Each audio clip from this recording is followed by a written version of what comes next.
Hello, ladies and gentlemen, and welcome back for a Monday edition of the Steel City Sports Report, where we talk everything Steelers, Penguins, and Pirates. I am your host, Brady Vini. What is going on, everybody?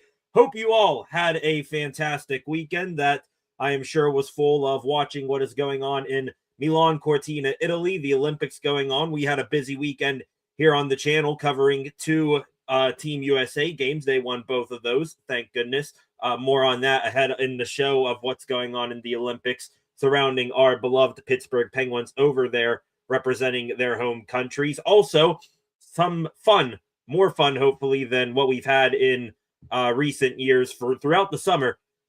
More talk about that to begin the show here in a matter of moments. Spring training 2026 for the Pittsburgh Pirates now in full effect. Today was the first full team workout. Everybody is there except for one guy that every Pirate fan knows pretty well. He is no longer on the team. Who that is, why he was put off the team, and who's replacing him. More on that to kick off the show here in a matter of moments. Also, a Bucco legend, at least in my opinion, a Bucco legend, one of my favorite Pittsburgh Pirates of all time. He made a return to Bradenton, Florida, in sort of a mentorship role. Not officially a coach on the coaching staff, but maybe with a little bit of time around the guys again, getting back in that clubhouse, brotherhood a little bit. Maybe there is a spot for him on the coaching staff down the line somehow, some way. So a bunch of talk about Pirate Spring Training 2026, what all happened today and over the weekend. We'll kick off the show here with that in a matter of moments. After that, like I said, talk about the Olympics, men's hockey right now, how Sidney Crosby, Eric Carlson, Ricard Raquel, Artur Shilovs, how those guys are doing over there. Then we'll wrap up with some extra Pittsburgh sports news from the past few days here. A little bit of developing, maybe, Pittsburgh Steelers news we got to talk about. A new wide receiver option hitting the market today for the black and gold. Should the Steelers be interested in that player or not? We shall see. We'll talk about that here in a little bit. Before we get underway here officially on this Monday evening, if you are new here, welcome to the Steel City Sports Report. On your way in, please hit that like button, share this live stream, and in the comment section, any thoughts, questions, or opinions that you may have, get those in the comment section. Already have one commenter in here again on a Monday. He was here yesterday, I believe, for the USA versus Germany match we were watching and reacting live to in the Olympics. Freight Train, glad to have you here. First, again, like he says, hit that like button. Also, subscribe to the channel and turn on notifications so that you never miss a thing here on the channel. Again, whether it's a live stream or video, we cover all three of the Pittsburgh professional sports teams in depth pretty well here on the channel, I feel like. Also, if you wouldn't mind, go give the channel a follow at Steel City SR on Facebook, Instagram, and X, and tune back in a little bit later on tonight for a new edition of SCSR 60. Without any further ado, ladies and gentlemen, let's roll through everything here with a little bit of pace here on a Monday. Like I said, going to start off heading down to the Sunshine State. I wish we were there physically, but we're going to go there mentally to remind us, or hopefully inspire, some warmer weather up here in the northern part of the country. Pittsburgh Pirates Spring Training 2026 hitting another gear here. Crazy that the first spring training game actually coming up this weekend on Saturday. Did not realize that it was already that close we are to watching a Pittsburgh Pirates spring training game once again. The full first team workout for the Bucs was held today. Donnie Kelly right there giving a nice dap up with brand new Pirate, probably the newest Pirate on roster, Marcelo Zuna. Those two very much in the know about each other, been on teams together in the past. Donnie Kelly inspiring the troops, talking to them this morning at the Pirates spring training facility. This year, hopefully shaping up to be a much greater and more successful year and summer heading into hopefully the fall, meaning Bucktober baseball. Hopefully we're going to see much more success for the Bucs that we have been waiting to see for well over a decade now, I would say. And it's shaping up to be that way. All the offseason moves that the Bucs made, most of them good in my opinion, led to this moment, the full team coming together today for their first full workout. And matter of fact, when's the last time you saw every single Pirate player a day in advance all get together down there in Bradenton. All members of the 40-man roster, including all the non-roster invitees, they all were in Bradenton and accounted for yesterday. The Marcell Ozuna signing, you see him there with Donnie Kelly again. The signing of Ozuna was made official by the Pirates today. So he gets his 1 year, $12 million contract with some incentives on top of it. Ozuna getting, 250K, 150K incentives all throughout his contract in terms of MVP voting and how he would do, personal season accolades, playoff accolades, all sorts of that stuff there. So we got more details on Ozuna's contract. To make room for Ozuna, though, on the 40-man roster, the 40-man roster for the Bucs was full. Ozuna comes on off the 40-man roster, getting designated for assignment today. Jack Suwinski, no longer on the 40-man roster for the Pittsburgh Pirates. I could not imagine that the day was going to come this soon into the season. For as how bad Suwinski has been over the past 2 seasons, it was some miracle from the baseball gods up above that he remained on this roster throughout each of the last 2 winters, but came in as a member of the 40-man roster for throughout this postseason or offseason. Now he, throughout the pitchers and catchers portion of spring training, was down there working. I think there was a rumor out there that he put on around 40 pounds or so of just pure muscle, really refined his body, trying to help himself a little bit. Now he won't really get the chance to see that played out in the full team participation portion of spring training or a spring training game. So Suwinski, he is gone. We'll see if another team picks him up. It's going to be very interesting to see if he does get scooped up by another team or not. I wouldn't be shocked if one of these, teams that see themselves as hitter factories out there try to bring in Suwinski, refine his game a little bit, get him back to the 2023-24 version of Jack Suwinski, where he hit 27 home runs in a season. Also interesting with Suwinski now gone, you go back to that 2023 opening day roster for the Pittsburgh Pirates. Only 3 players from that roster just 3 years ago now remain on this ball club. O'Neal Cruz, Brian Reynolds, Mitch Keller, and there's even some talks this offseason about, maybe Reynolds or Keller getting moved in the offseason. They stayed on staff throughout the offseason, but just Cruz, Reynolds, and Keller, the only gentlemen from the 2023 Pittsburgh Pirates still on the roster right now. And looking back at this roster, I have it popped up in front of me. Remember when Roandy Contreras, when he was a top prospect for the Buccos, then he fell off. David Bednar got traded last year at the trade deadline. Colin Holderman, he got cut from the team this offseason. Johan Oviedo traded this offseason. Jack Suwinski now gone. Andrew McCutchen, doubt he's going to be brought back. There's some people out there starting to, maybe float the idea, all right, now that Suwinski's gone, could you maybe bring back Kutch to be outfield depth guy for you or not? We'll see. But I still have my doubts. Key Brian Hayes gone. Carlos Santana, 1 year wonder. Wish they would have kept him for another year or two. But yeah, crazy. 2023 opening day roster for the Bucs. That is, at that time, 2023, you're 3 or 4 years into the rebuild. That's when you normally start to start solidifying guys as long-term pieces of your roster. And what a difference 3 years makes, especially for this Pittsburgh Pirates ball club. Back to the current spring training for the Buccos. Marcell Ozuna, his signing official, was out there tied at the hip, I would say, with O'Neal Cruz through activation drills, the team stretching out and all that. So Ozuna already day 1, well, technically day 2, he showed up yesterday with all the other 40-man roster guys. But Ozuna looks like he is wasting no time getting into that mentorship role a little bit with O'Neal Cruz, getting buddy with him. We saw that a little bit with Carlos Santana, and really as Cruz has improved a little bit but struggled in other areas of his game over the past few years, he's been needing a guy to, relate to him a little bit, speak his own language, take him under his wing, a veteran guy like what Santana was. I fully believe Ozuna can be that.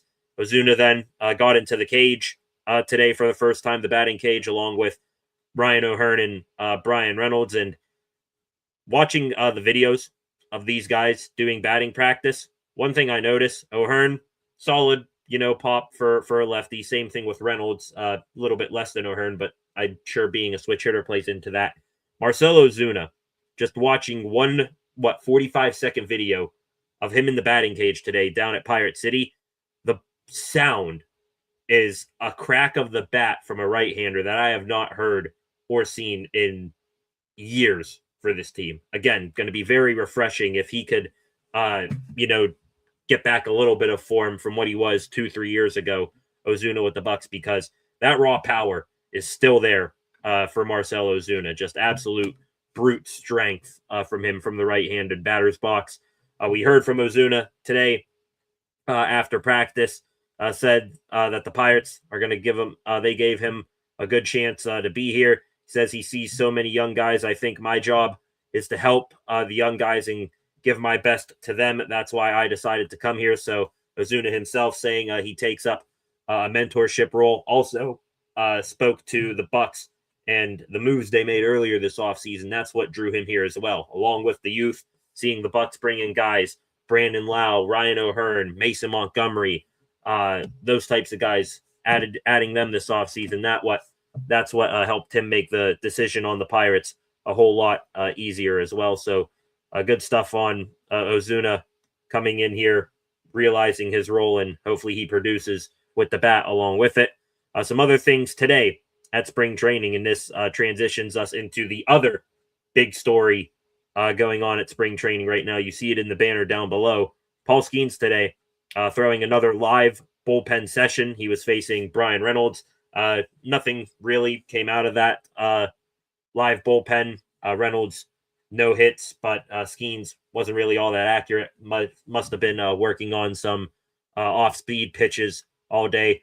Watching Skeens up close from right behind the fence off the field, Pirates legend, and I do say legend because I got to grab onto someone aside from Andrew McCutchen from my childhood to take pride in and say, yeah, that dude was an all-time Pirate great.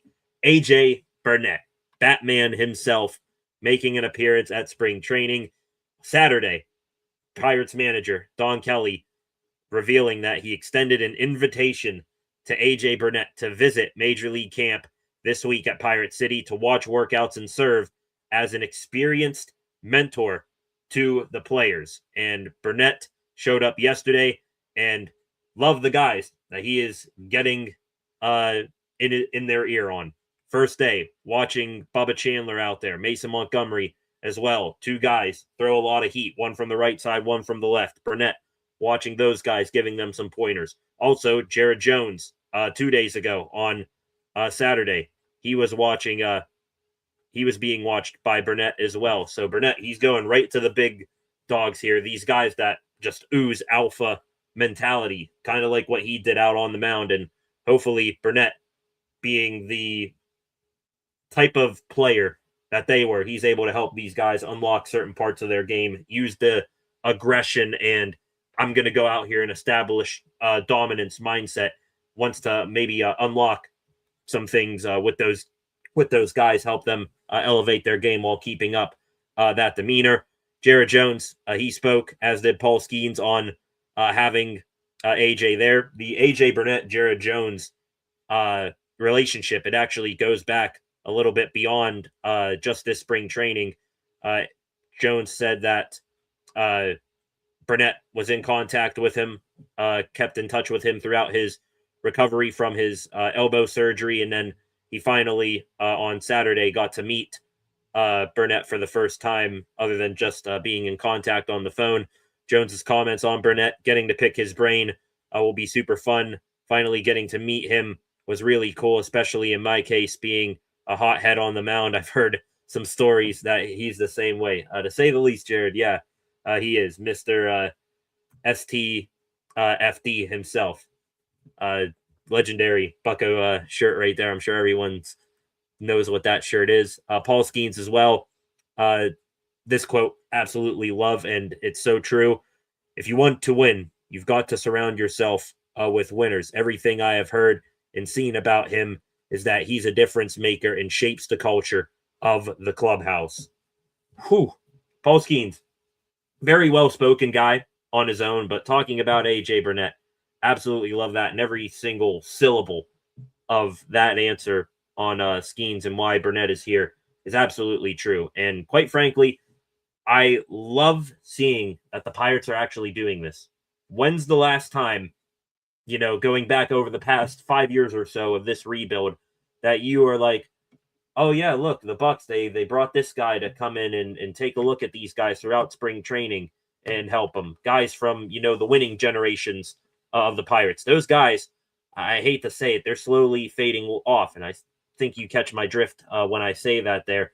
The last sliver of success that this franchise had was the 2014 through 2016 run with those teams that Burnett was a key member of.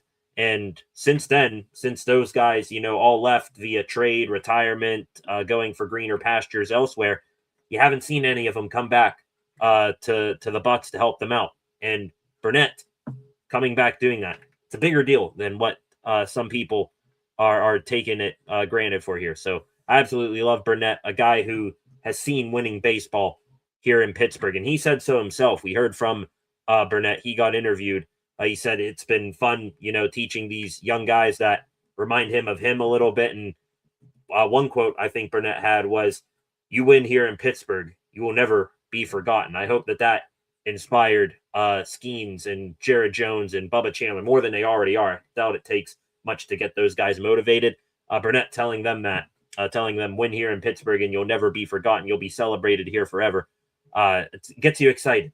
You couple his expertise and knowledge of the game with being able to motivate the guys like that and help these guys who were similar to him during his playing days. It's very exciting. And even though inexperienced, it raises your dreams and hopes of what this starting rotation for the team can be even that much more. So Burnett being down there, spring training, absolutely love it. He is, I feel like, going to do a whole lot in these 4 to 5 days he's going to be here. That is the amount of time that was said he was going to be down there, 4 to 5 days, watching the guys. Having him down there, Burnett, getting in these guys' ears, it's going to be a big deal. Also, cool thing, Burnett linking up again with his old pal, Steve Blass. Glad to see that there. Pirate legend to Pirate legend. One Pirate legend of the older generation, one of my generation, the newer generation hooking up there. That's cool, but very excited about that. Those are the two big takeaways, I would say, from the past 2 days down there, or 3 days down there at Pirate City. A.J. Burnett making an appearance. Excellent ad.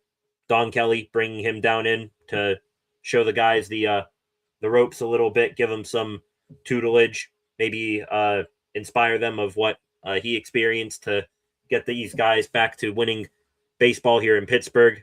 And Marcell Ozuna becoming officially a Pirate. That's exciting as well.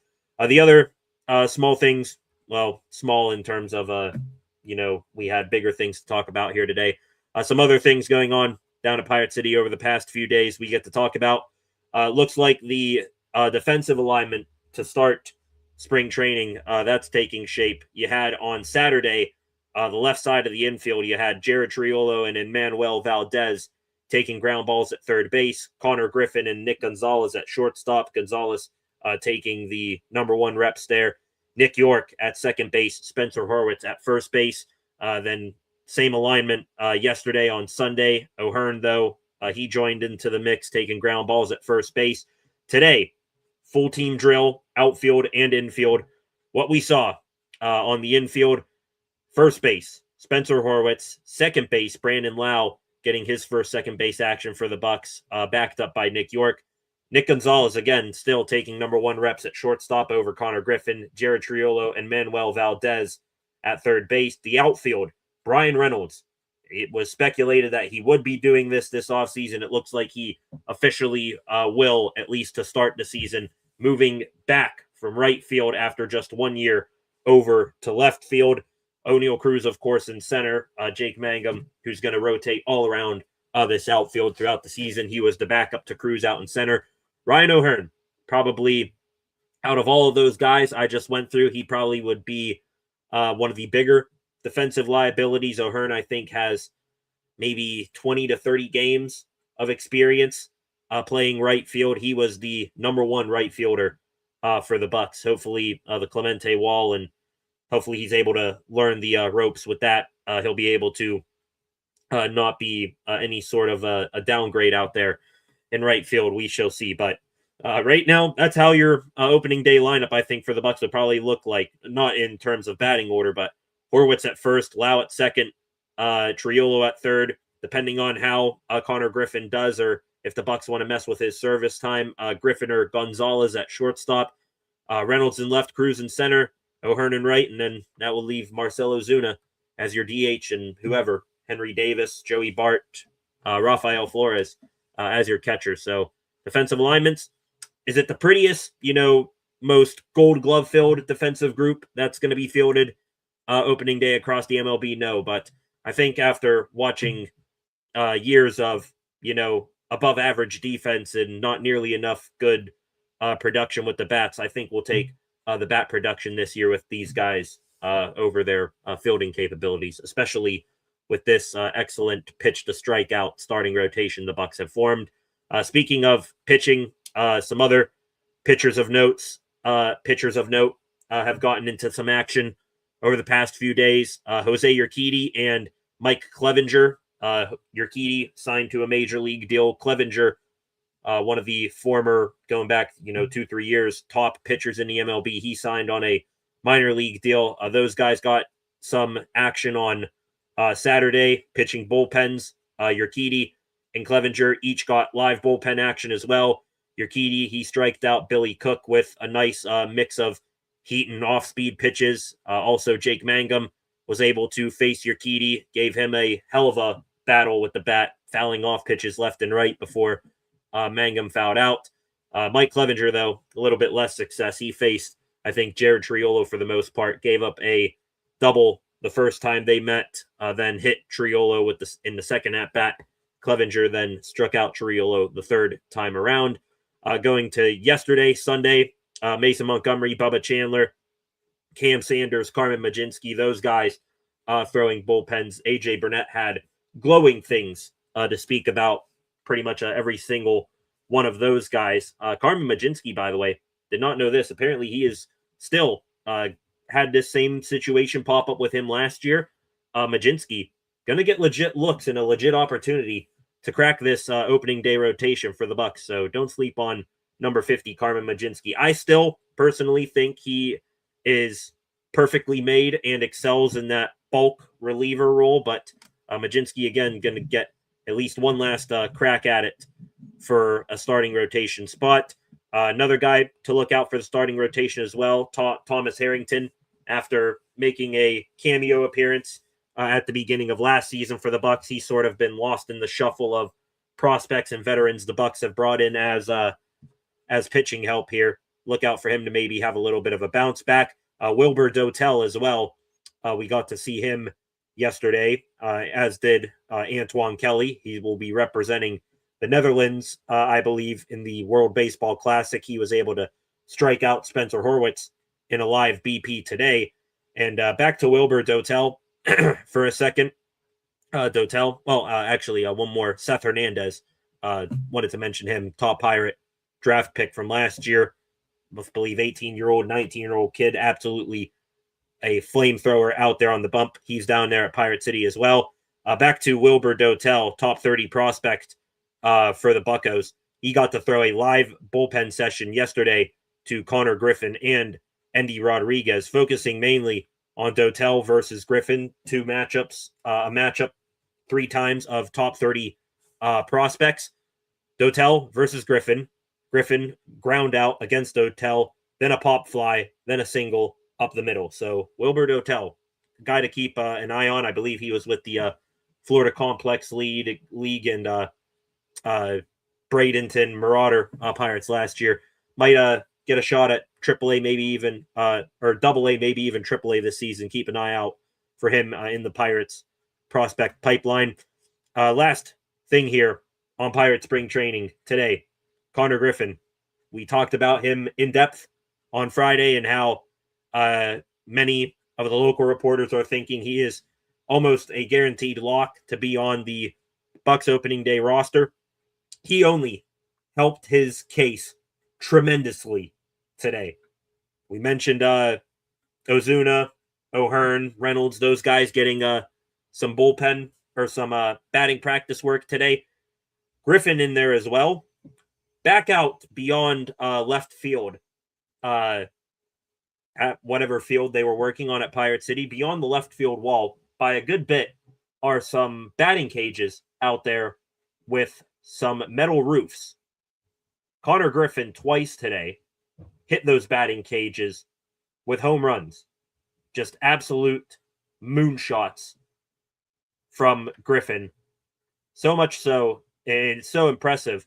One veteran unnamed player standing by, dropping a holy sugar honey iced tea, watching Griffin hit these baseballs. Insane. I don't know what the Bucs are going to do with him. Yes, 19 years old, very, very young. That is like infant, not even an infant, even, still in the womb, baseball superstar age. And also hasn't played a single at-bat or pitch of AAA baseball. You got to wonder, is he going to be able to make that full jump from AA to the majors like a Juan Soto or a Bryce Harper going back to those guys? I think they did it. But, dude, impressing veterans. Seems like the overall vibe down there at spring training that Griffin is already being accepted of like one of the guys by the major league players. And also 19 years old, 6'4", 225, getting comparisons to Hanley Ramirez, Bobby Witt Jr., Carlos Correa, but faster. All of these bona fide superstars, if not future Hall of Famers of the MLB, he's getting compared to at 19 years old. Some analysts and experts saying the most must-see, can't miss, can't screw him up prospect of like the last 20 years in baseball. Put him in the bigs. Sink or swim. Seems like you've been doing that, with him throughout his minor league progression here. Every single level, he is adapted in no time and has completely looked overpowering against those guys. At this time, mature 19-year-old, very well in terms of traits and athleticism. Throw him in the deep end. See if he sinks or swims here to begin his big league career. So Connor Griffin, still a guy throughout every single step and moment of this spring training, the number one guy to watch for the Bucs. Usually we get to see with these Pirates, all right, who's the free agent that they brought in that's going to need a respark or rekindling of his career here. That's the guy to watch in spring training. This time around, you got legit MLB free agents and the best prospect in all of baseball to watch, on top of having an outstanding, young pitching staff led by the best pitcher walking God's green earth right now, Paul Skeens. So very, very exciting times, legitimate excitement and hope for the Pittsburgh Pirates heading into this season. I don't know what to do with these emotions. I don't know what to do with this feeling. It has been few and far between in my conscious lifetime where I am able to have legit hope and aspirations for this team and not take any shame in it. So hopefully the Bucs able to take things to the next level this year, and glad to see everything that's going on thus far in spring training. The progression of Griffin, the addition of the veterans, the bringing in of AJ Burnett, everything coming up Buccos right now, all throughout spring training to start. And the first game coming up this Saturday, I'm going to be watching that very, very closely here for the Buccos. All right, ladies and gentlemen, half hour into stream here tonight. First half hour covering the Buccos. Going to get into a little bit of Olympic men's ice hockey talk here in a moment. But before we do that, 7 of you in here right now, welcome to all 7 of you. On your way in, please hit that subscribe button, turn on notifications so that you never miss a thing. Like, share, leave a comment in the comment section, we go. Some more commenters, Freight Train Concepts. My dad back here to Freight Train again as we get caught up. My favorite time of year. Love listening in the spring trainings games while I'm working. Agreed. I mean, growing up, played baseball. Probably my favorite sport. I played hockey. Love hockey, but there's just something special. It might be, the weather that comes with it. With baseball, where it's special. Even when we know the Pirates are going to legitimately suck, there's a little bit of peace. Just like you said, you listen to the games all at work. I do the same. I'll be outside cutting the grass, watching cars, something like that. Just having it on as background noise. It's, what is it? It's not ASMR. It's the white noise, I think it's called, where you put on a sound or a music and it makes you feel at peace inside. That's what baseball is. Absolutely excited that spring training games are here. I will take watching, the Bradenton Marauders with a sprinkling of some Altoona Curve players playing against the other, no-name prospects and scrubs of the Baltimore Orioles and having Bob Walk and Greg Brown call that game. I will take that, and I'm going to very much anticipate and look forward to that coming up here on Saturday. Concepts in the comment section here.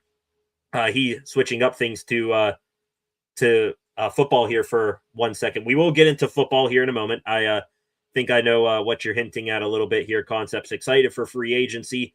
Romeo Doubs to the Berg. Wouldn't mind Romeo Doubs seeing what he did last year with the Green Bay Packers. Also, we're going to talk about not Romeo Doubs, but another wide receiver that just hit the free agent market, or will hit the free agent market now that he's cut free from his old team. We'll talk about that to begin the extra Pittsburgh sports news here in a moment. Back to baseball here, though. Concepts still have my A.J. Burnett bobblehead on display. Got it at a Pirates game as a kid. Same with my two McCutcheon, Brian Giles, and James Conner bobbleheads in the Pittsburgh Mount Rushmore bobblehead, too. A bobblehead collector, just like myself, their Concepts. I did love going to the bobblehead games for the Buccos back in the day. As a matter of fact, here in a moment, got some new ones here. I got a Brian Reynolds new bobblehead here for his Silver Slugger, a new Andrew McCutcheon with the City Connect. These ones here, though, as I try not to wreck everything here. This blast from the past. Old Josh Harrison bobblehead right there. Absolutely love that. Doing his vintage tap swing warm-up before he goes into the batter's box. And then, not sure if this may be the same one you have, their Concepts. Old Andrew McCutcheon standing on base. Action figuring. Don't think this is any sort of a special one. It's just an organic McCutcheon bobblehead. But yeah, Bucco bobbleheads. Absolutely love them. Used to go to a big Pirate fanatic was my dentist growing up as a kid. He had just at his dentist's office wall lined up with all Pirate bobbleheads. I was like a kid in the candy store going and seeing those. I think one of his favorites was an old Francisco Liriano bobblehead. But yeah, love that, and still love AJ Burnett down there. I assume that's what inspired you to make that comment right there. The AJ Burnett legend, Batman himself, getting down there, helping guys that just emulate him in terms of confidence and wanting to establish dominance out there on the mound. Him helping those guys and giving them a little bit of a pep talk as to what winning in Pittsburgh truly means to us Pirates fans. Love it. Great move by Donnie Kelly, getting those guys down here. Another comment for the time being from my dad. Everyone really getting excited about this Bucco team. Feeling all the good vibes, ready for it to start this weekend. I know where I'll be. I'll know where you be too, Dad. Tuning in for this Buccos game, just like that. It's going to be very, very fun. Like I said, it might turn out to be, a game where the biggest star on the field for the Buccos is like Rafael Flores or someone, and we could be facing, guys you'll never hear from again on the Baltimore Orioles, or who do they play? Yeah, it is Baltimore. Oh, bitch. I actually got that right. I had no idea who the Bucs' first spring training game is. I got the schedule right here. And it actually is Baltimore. I just took a wild shot in the dark at that. I had no idea what team they were playing. But, yeah, you'll be seeing guys, that you probably won't know. But, hey, it's baseball, and it's going to be fun to watch. It's going to be a blast. Hopefully it's fun in terms of, it actually being baseball. Hopefully it's accompanied by winning here throughout the regular season. 8 of you in here right now. Welcome to the Steel City Sports Report. That was very good baseball talk. Look at us. We went through, I think, a whole Pittsburgh Pirates segment where there wasn't any single caveat of, yeah, this is great, but this is bad, or this bad thing's going to happen. We actually just went through a full Pirate segment, I think, without mentioning one negative thing about the club or its future. So how about that?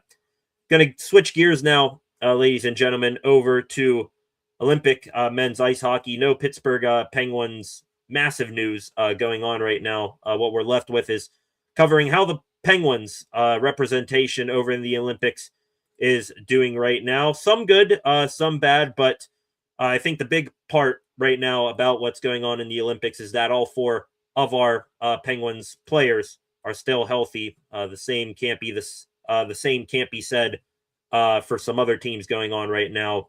Thoughts and prayers still to Kevin Fiala of the LA Kings. His leg apparently just a mess. But on to what the Pens are doing over there in Milan Cortina, Italy right now for the Olympics. All guys still playing in the tournament. Arturs Shilovs didn't start the tournament as Latvia's number 1 goaltender. That was Elvis Merzlikins. However, took over as Latvia's top goaltender for the last 2 games. Game 1, Shilovs, 26 saves for him in the 4-3 win of Latvia over Germany. That was Latvia's first Olympic win in 12 years. So Arturs Shilovs continuing his great season for the Pens, representing Latvia there.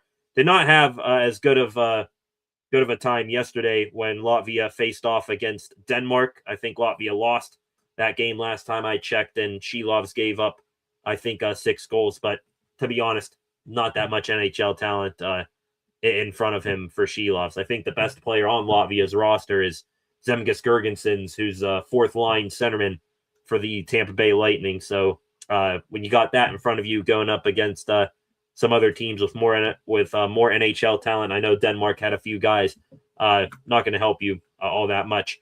On to Team Sweden here. They have a pair of Penguins, Erik Karlsson and Rickard Rakell.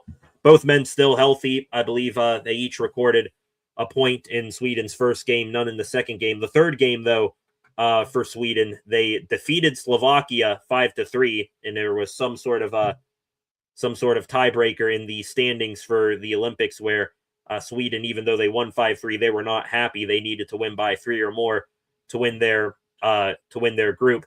Karlsson, in that 5-3 win for Sweden, nearly came close to scoring a goal. Did have an assist in that game, did Karlsson. And with that, Karlsson, he climbed the assist list for Swedish defensemen, I believe. Karlsson had 2 assists, for Sweden in their win. And he continues to be one of the top producing defensemen in the history of the Olympics with NHL player participation. Karlsson now with 11 assists, points, by a defenseman in the Olympics with NHL participation. He is now only behind guys like Shea Weber, Kimmo Timonen, Brian Rafalski, Nick Lidstrom, Marek Zidlicki, some bona fide NHL and Olympic legends right there. So Karlsson continues to be good for Team Sweden, really, I think, being one of their better defensemen. And then we get to the man you see on your screen right now. Would you be shocked if I told you that Sidney Crosby would be anything other than, record-breaking, milestone-making Sidney Crosby in the Olympics? I didn't think so. Crosby, Team Canada, every single bit of the juggernauts they look like on paper in the games so far for these Olympics. I mean, yeah, they've only played, teams like France, which they were picking up guys off the streets and learning them and getting them to learn how to skate for these Olympics. But Sid continues to be Sid, has like 6 points or something like that in these Olympics. Yesterday, Canada taking down France 10-2. Crosby in that game, 3 points. That gives him 16 points career in 3 Olympic appearances for Sid. He passed Jerome McGinley for most points for Team Canada at the Olympic Games involving NHL players, passing an old teammate and Canadian legend Jerome McGinley. He had 14 points. Sid now has 16, the most points by a Canadian player in the Olympics with NHL talent. Sid doing that in just 3 Olympic appearances, 2010, 2014, and this year, 2026. So shout out to Sid. Continues to be a record breaker, has already broken a few of those with the Pens this year. Now he's breaking them on the international level and stage as well. Still very much Captain Canada, Sid is. Also Canada, with that win over France, they won their group and locked up the first seed in the tournament heading into the quarterfinals.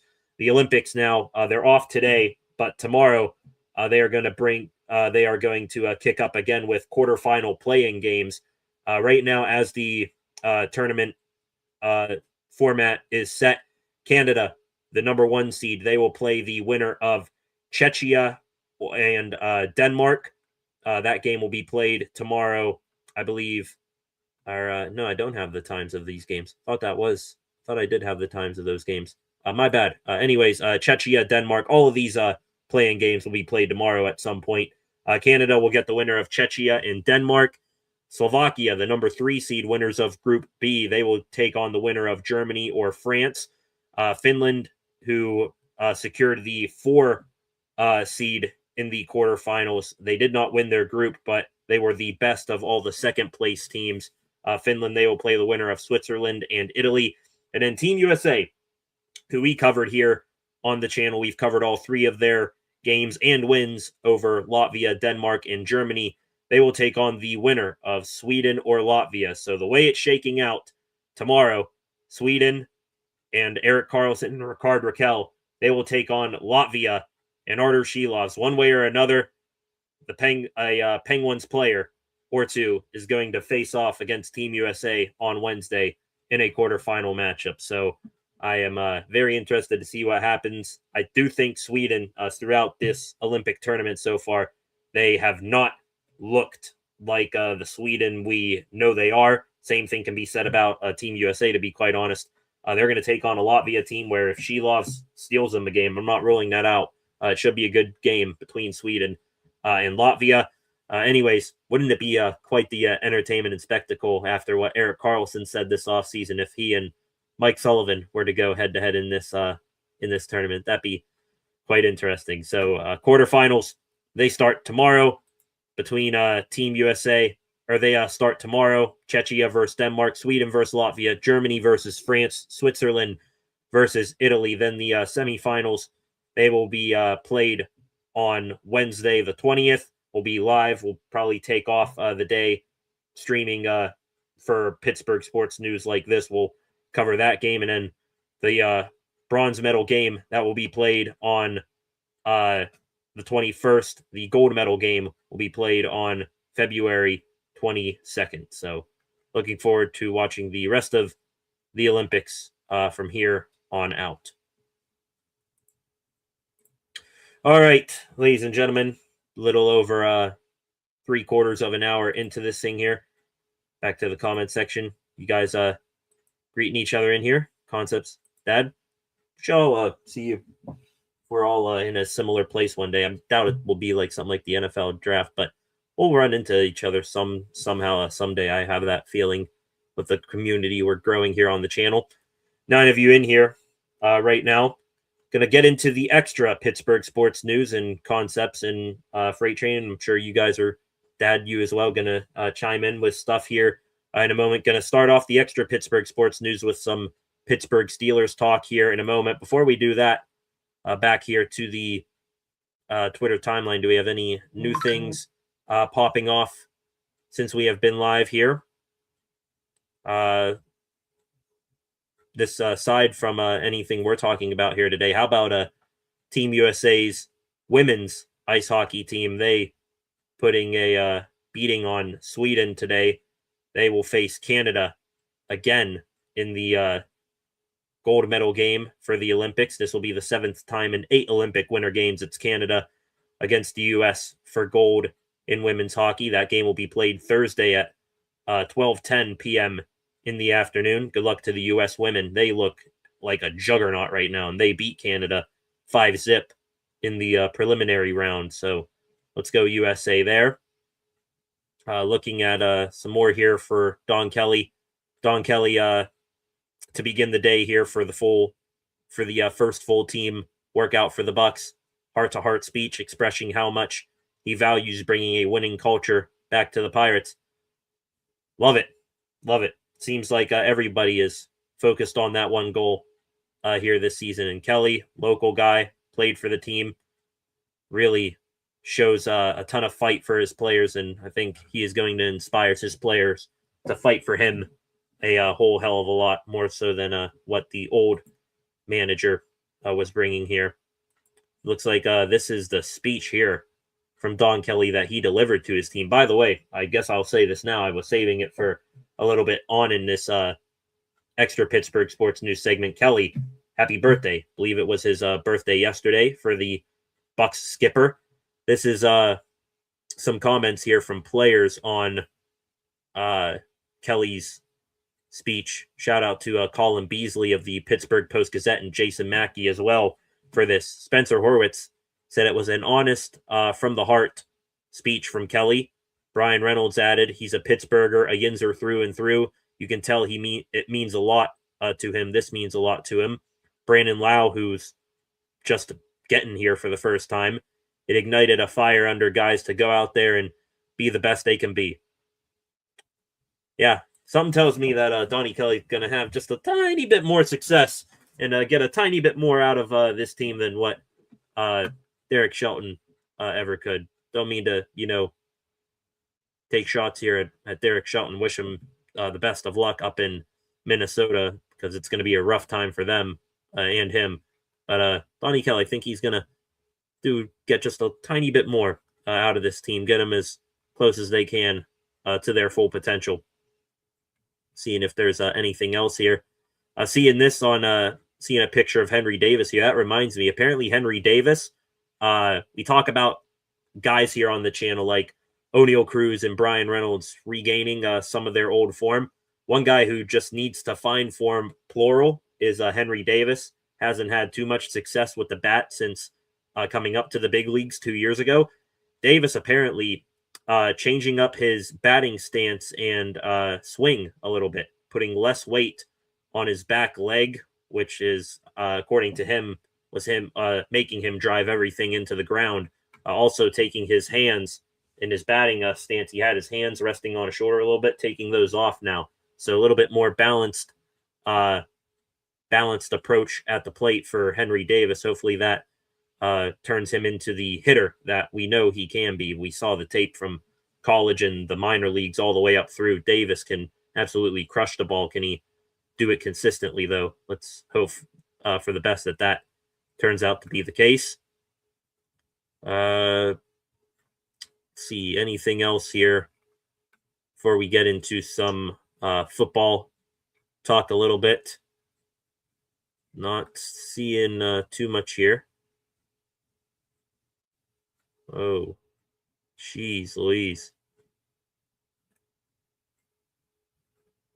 Apparently something going on at a ice. Oh my God, that is... I'm not going to say what I'm seeing here, but thoughts and prayers to Pawtucket, Rhode Island. Just absolutely disgusting stuff going on at a ice hockey rink while a game was going on. Jesus. All right, distracting away from that here. Let's get into it. Extra Pittsburgh sports news here. You guys leaving in the comments as well here. We'll get to that here in a moment. Let me get through the Steelers stuff here, and then we'll get back into it. Concepts and all of your stuff going on here in the comments section. Steelers concepts. I see your comment there, bringing it up. Good to Steelers address their wide receiver 2 situation with a long-time wide receiver 1 in the NFL. The Dolphins today, Miami Dolphins, they released 8-time Pro Bowl wide receiver Tyreek Hill. That, according to Tom Pelissero, it was a cleaning house day for the Miami Dolphins. They got rid of Tyreek Hill. They also cut former Steelers guard James Daniels. Daniels went down there for a year after having a season-ending injury his last year in Pittsburgh. Also, Bradley Chubb with the Dolphins also cut free. So there's some interest there, I think, or at least should be there from the Steelers, arguably for all three of those guys. You have no idea what sort of defensive rearranging of the chairs Mike McCarthy's going to do if guys are going out or if guys are coming in. Maybe Bradley Chubb's a guy McCarthy likes. James Daniels, we know this is going to be a offseason for the Steelers where Isaac Seumalo is a free agent. Could James Daniels, even though I think he's naturally a right guard, could he move over to left, be a guy to fill that void until a rookie or other guy develops to be the long-term left guard? Maybe. I wouldn't be opposed to bringing back James Daniels. I assume he would come on the cheap as well. But Tyreek Hill, I think that's the headliner everybody's going to talk about. As a matter of fact, I know that's the headliner that everybody is going to talk about. Tyreek Hill still rehabbing from that major, ugly-looking leg injury last year. We all saw it. Could have made $11 million, or it could have been fully guaranteed this month, so his release was expected. Tyreek Hill, the skill player, I would add to the Steelers. He is pretty much what the Steelers are lacking in their wide receiver room right now. A smaller, shifty guy who's also an elite route runner. As much as I love Calvin Austin, I think coming out of the draft, Austin was said to be a poor man's Tyreek Hill. Well, what better to go from poor man's Tyreek Hill to a guy that actually has the skill set of Tyreek Hill, which is Tyreek Hill. The opposition that I have to bringing in Tyreek Hill is that he is Tyreek Hill. Brings in a lot of off the field issues and drama and baggage.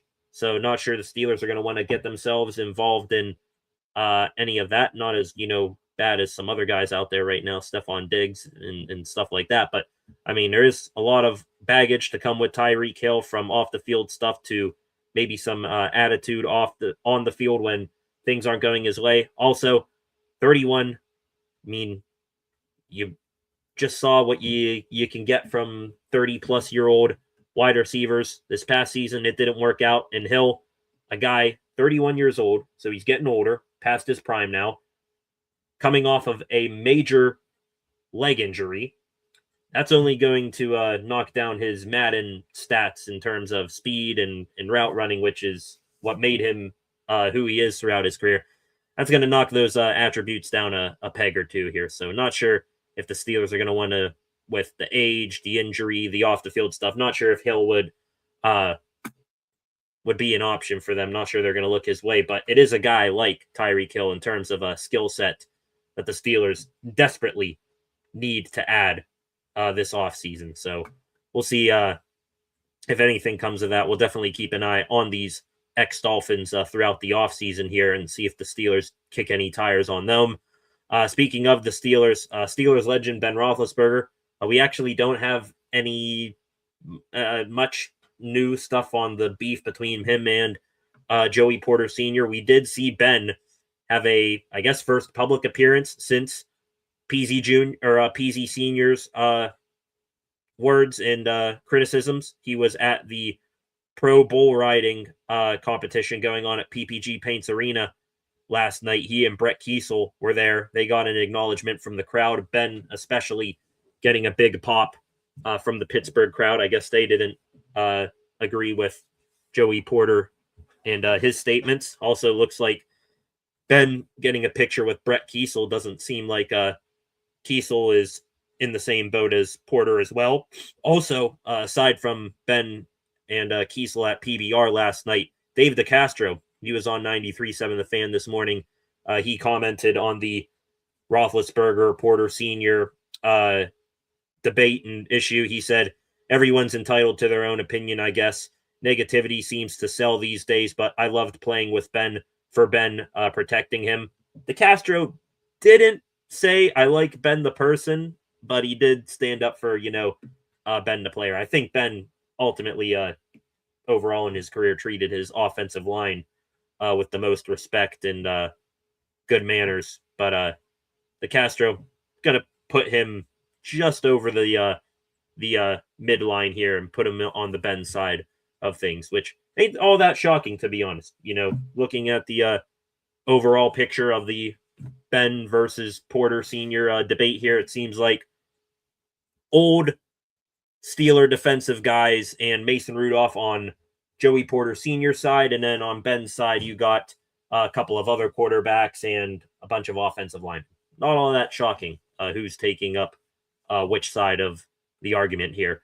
Last two things on the Steelers for the moment. Former Steeler coach, again, finding new employment, Denzel Martin, who I was, not going to lie, a little shocked. They let him go as outside linebackers coach for all he did with TJ Watt, Alex Highsmith, Nick Herbig, Jack Sawyer even. I think he exceeded some of our expectations as a rookie last year. A little shocked they let Martin go, especially now that you got two guys from the college ranks taking over his job. Martin, who was it? I want to say wasn't Danny Smith. It was some other Steeler coach, I believe, position coach who went out west. That's where Denzel Martin's heading. He's joining the LA Chargers coaching staff, so he's going to be working with, I think, Khalil Mack still out there. Tuli Tuilopoloto, I probably butchered his last name, a dude who was Jack Sawyer's edge mate at Ohio State. So Martin, he'll land on his feet out where the sun shines brighter a little bit. Last thing on the Steelers, happy birthday to Jerome Bettis, Bussy, absolute legend. I wonder what his thoughts and opinions are on his two Super Bowl winning champion teammates beefing. Wonder how the Bus views Ben and Porter, what side he would take up in the argument. Speaking of happy birthdays, switching over here to hockey and then baseball to wrap up the show. Happy 54th birthday yesterday to the legend, the never retire Slovak or Czechoslovakia, Czechia member, Jaromír Jágr. 54th birthday for him. I think he's still playing over there somewhere. And honestly, it would have been absolutely brilliant if, whether it was Czechia or Slovakia, if he would have been on an Olympic team. I would have done it just for, getting eyes on the sport of hockey. Made sure Jaromír Jágr was on an Olympic team. The only other things going on with the Penguins today, other than what's going on over in Italy for the Olympics, Josh Yohe of The Athletic covers the Pirates or the Penguins on the beat for The Athletic. He said that league and team sources have told him there is a growing feeling that Kyle Dubas will attempt to land a defenseman before the March 6th NHL deadline. So the Pens being the surprise top story, really, of the NHL this year, looks like they are indeed going to be adding at the trade deadline. They are not going to be selling. That's kind of all the moves they made in the offseason, bringing in guys, one-year deals. Anthony Mantha, Justin Brazeau, Parker Wotherspoon, I think was a 2-year deal, but not immovable. Now, a few months later, Pens, one of the most surprising and hottest teams in hockey, they're going to add and look to land a defenseman. I think we can narrow that defensive search down. It's going to be a left shot defenseman. You got Chris Letang and Erik Karlsson, and I believe Ryan Shea on the right side of your defense, all phenomenal players in their own right there. Connor Clifton as well. I think left-handed shot defenseman. You got Wotherspoon, who's doing a good job. Kulak as well, but those guys shouldn't stop you from upgrading on the left side of the D-core. Last thing on the Pens here, if you want to watch Penguins action right now, some minor league hockey going on. The baby Penguins, of course, you got tons of good players there. Ville Koivunen, Rutger McGroarty, he's down there as well right now. Tristan Brose. Avery Hayes, though, he was the talk of the town the last time the Pens played a game, scoring 2 goals in his NHL debut. Hayes making a statement in another way, got into a fight with old Penguin Zach Aston Reese, who was in the AHL for the Blue Jackets affiliate, the Cleveland Monsters. They ended up fighting, and Hayes dare I say, convincingly won against Aston Reese. Now, Aston Reese, not a heavyweight fighter, but he was a tough customer when he was with the Pens. Hayes just absolutely smoked them. Caught him one time with a right, and then a small jab at the end of the fight that Hayes ended up dropping Aston Reese. So Avery Hayes, keep an eye out for him to possibly get another shot with the big league NHL club when they get back to action here. Score 2 goals in your NHL debut, look like an absolute man out there, and then you show you can hang with the toughest down in the AHL. Hell yeah, Avery Hayes.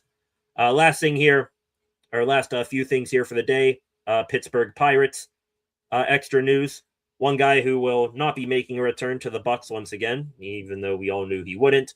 Adam Frazier, who was with the Bucs last season, he today signed a minor league deal with the LA Angels, according to Jeff Fletcher, who covers the Angels on the beat for SoCal News Group. So good luck to Adam Frazier out there. And also, this just overall general baseball news. We know that the automatic balls and strikes system is coming to the MLB in 2026. A side effect of the ABS coming to the MLB, no more K-zone on the screen for baseball broadcasts. The outline of the strike zone, not going to be there anymore for us, the viewing audience. So when the ABS, balls and strikes, the tap of the helmet or whatever, goes into effects, we in real time will be wondering, that looked like a strike. Let's challenge it. We'll be wondering the same thing. No more knowing, yeah, it's in the zone clearly right there, or no, it wasn't. We're going to be just like the batters, just like the pitchers, wondering, was that a strike? Was that not a strike? Throughout this upcoming MLB season. All right, ladies and gentlemen, I think that is just about going to do it here tonight. One thing I forgot to mention in the hockey segment, Dad, shout out to you bringing this up. I appreciate it. I did see it, the same thing as well before I went live. The Olympics, they're going to be changing the boards to a lighter color. Of course, that dark blue really screwed Team USA with a shot that went into the net from center ice against Jeremy Swayman on Saturday. So going to lighter boards. Funny how having dark boards with a black puck on the ice, how that would, mess with the goaltenders and the players a little bit. Ain't that something there? So good thing that they are changing it. That is a no-brainer decision right there. Concepts, was going to mention Tyreek, but didn't want to steal your thunder. Hey, feel free to put whatever you want in the comment section, Concepts, but trust me, I was going to get there eventually. Is Miami on the hook for his salary like when they signed Rust? I'm sure they're going to be paying. He signed a big contract down there. I'm sure there's some sort of stipulation in the contract where they're going to be paying a ton of money for to him. But to be honest, is that even really going to matter all that much? Because, I mean, you are paying for severely damaged goods in terms of reputation and just body as well with Hill. His off-the-field stuff, his injury, his age. I don't think Tyreek Hill is going to be signing a mega deal where it's going to hurt the pockets too much of whatever team he would suit up for next. Looking here, those are awesome bobbleheads. Don't have the McCutcheon one, Sally. Great collection for sure. Yeah, it's small, but I like it. Also working right now, if you look by that lamp back there, that's a Penguins lamp right above my thumb. Either side of them, I got 2/3 of the Core 3 collection that the Penguins are doing. Got Crosby and Malkin thus far, waiting on Chris Letang when that's going to be a giveaway at a Penguins game here in the not too distant future. So looking forward to completing that trio of Penguins bobbleheads as well. Also, not sure if you would consider it a bobblehead. Got in this sort of cubicle thing back here, a Sidney Crosby Funko Pop, and around here somewhere I got a Antonio Brown bobblehead, and also they're off screen right now, but various Stanley Cup championship set Pittsburgh Penguins bobbleheads, some 2016 Cup bobbleheads, 2017 ones as well. So yeah, do got now that I think about it, a much more larger set of bobbleheads in here than what I initially realized. So appreciate the comment though, Concepts. Behind on the live, so my comments are delayed. That's all right, Concepts. Appreciate it. One Kutch bobblehead of mine is him leaning on a bat in his gear, and the other him in a suit accepting an award. That's probably the MVP bobblehead then, if I had to guess, for Kutch. So that one is a very solid get for you there, Concepts. James Daniels, if healthy, would be an awesome pickup. His injury was unfortunate. Yeah, I mean, when he was here his last year, you had young guys all across the offensive line. Broderick Jones starting out as a left tackle. Or no, that was Dan Moore. My bad. That was the first year, though, of Troy Fautanu and Zach Frazier. Thought Daniels sandwiched between those two young kids was going to be a nice, calming veteran presence for them. And then tears his Achilles, second game of the year. That sucked. If he's healthy, I don't know, how exactly he did with the Dolphins, but I mean, a familiar guy to the team and players on the team. If he's coming on the cheap, I bring him back to even be a backup if the price is right. Tyreek Hill jet sweeps would be electric. Yeah, I mean, he probably would be the best jet sweeper that the Steelers have had in quite some time. But again, 31 years old, age plays a factor. Also for a guy whose game relies heavily on breaks in speed and route running, injury. Very, very much of a concern for me. DK, Tyreek, it will be an awesome trio. Make it happen, Omar. The DK and Tyreek portion of that trio, that is realistic and is conceivable. The Antonio Brown portion of it, I don't think Antonio Brown is going to be getting any calls from the Steelers for years here. And that is I'm not talking about his ugly breakup with the Steelers here. Talking about the whole I'm going to go Abu Dhabi and get extradited back to the U.S. here. Carl Dunbar, maybe that's who I'm thinking of. No, that's not who I'm thinking of. Trying to think of the other. Thought another Steelers position coach went to a team out west. I was trying to keep tab of them. Danny Smith went down to Tampa, Flacco territory. And then you had Dunbar and Alfredo Roberts both go to the Jets. So I have no idea. Maybe a defensive backs coach, or maybe I'm thinking of Gerald Alexander, but he didn't go too far west. He only went to Minneapolis with the Vikings. So I don't know. I'll give up that search. We all know who Mendenhall is siding with. Yeah, that's for sure. Is that to make it easier to fix baseball? Tinfoil hat cameo. I did think that, Concepts. You are not alone in that tinfoil hat category. All of a sudden, this automatic balls and strikes system that is supposed to bring more legitimacy to umpiring and get a grip on, hey, this umpire, he isn't fixed. We actually have this challenge system that'll make sure that the game doesn't get fixed. And then they take away the balls and strike system.